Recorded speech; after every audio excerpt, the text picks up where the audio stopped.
गोविंद शिल्प घेऊन येत आहे 79 ट्विन बंगलोचा भव्य दिव्य पंढरपुरातील एकमेव प्रकल्प। आमच्या प्रकल्पाची वैशिष्ट्ये मनाला शांती देणारं महादेवाचं मंदिर, मुख्य रस्ता सुमारे 30 फुटांचा, अंतर्गत रस्ता सुमारे 20 फुटांचा, ग्रामपंचायत योजनेचा प्रत्येक बंगलोजला स्वतंत्र नळ, सांडपाण्याची सुरक्षित विल्हेवाट, सर्व टाइल्स ग्लॉसी आणि नामांकित कंपनीच्या, सर्व स्टेअर, खिडक्या, चौकटी सुपर ब्लॅक ग्रेनाइट, दोन्ही अटॅच बाथरूम पूर्णपणे टाइल्स, पंतप्रधान हर घर नल योजना पूर्णत्वाकडे, बाथरूम, बेसिन, किचन, सीटू फिटिंग्स हे जगवार कंपनीचे, स्टील वर्क पूर्णपणे जिंदाल कंपनीचे, 1000 लिटर पाण्याची टाकी, 150 लिटर सोलर वॉटर हीटर सोबत वॉटर प्युरिफायर, प्रत्येक बंगलोजला स्वतंत्र पार्किंग, दर्शनीय भाग पूर्णपणे डॅटो टाइल्स, टाटा प्रवेश कंपनीचे आकर्षक भक्कम दरवाजा, फुटी उंचीचे सुरक्षित कंपाऊंड। मग विचार काय करताय? गोविंद शिल्प, पत्ता गट नंबर 95, हॉटेल अंगण शेजारी, टाकळी रोड, पंढरपूर। दर्शक हो नमस्कार, वेधकमध्ये स्वागत आहे। मी प्रशांत आराध्ये।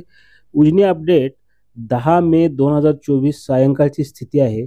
उजनी धरणातून भीमा नदीच्या पात्रामध्ये सोडण्यात येणाऱ्या पाण्याच्या विसर्गामध्ये आता वाढ करण्यात आली आहे। सकाळी 9:30 वाजल्यापासून पाणी सोडण्याची प्रक्रिया सुरू झाली आहे। सुरुवातीला 1500 क्युसेकनी पाणी सोडलं जातं, यानंतर हा विसर्ग वाढवून सकाळी दुपारी 12:30 वाजता 3000 क्युसेक करण्यात होता, 2:30 वाजता 4500, तर सायंकाळी 4:30च्या दरम्यान हा विसर्ग 6000 क्युसेक इतका करण्यात आलेला आहे। भीमा नदीत सोडण्यात आलेले हे पाणी पंढरपूर, मंगळवेढा, सांगोला, शिरभावी योजना यासह नदीकाठच्या योजना, सोलापूर शहराला पाणी पुरवठा करणाऱ्या औस बंधाऱ्यापर्यंत पोहोचेपर्यंत सोडलं जाणार आहे। किमान 5 TMC पाणी याकरता लागणार आहे। दरम्यान पाण्याचा जो प्रवाह आहे तो जास्त सोडला जातो, 6000 क्युसेक, कारण पाणी वेगानं पुढे सरकावं। सध्या उन्हाळा तीव्र असल्यामुळं नदीपात्र काही ठिकाणी कोरडं पडलंय, त्यामुळं पाणी पुढे सरकण्याकरता अडचण येऊ शकते।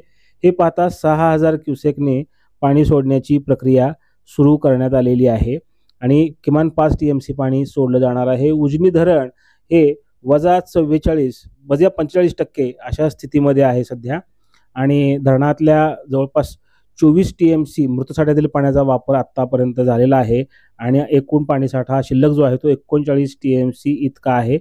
आणि जेव्हा पाणी सोडण्याची प्रक्रिया बंद होईल 5 TMC पाणी सोडल्यानंतर, तेव्हा धरण जवळपास -56 ते 57% अशा स्थितीमध्ये असणार आहे।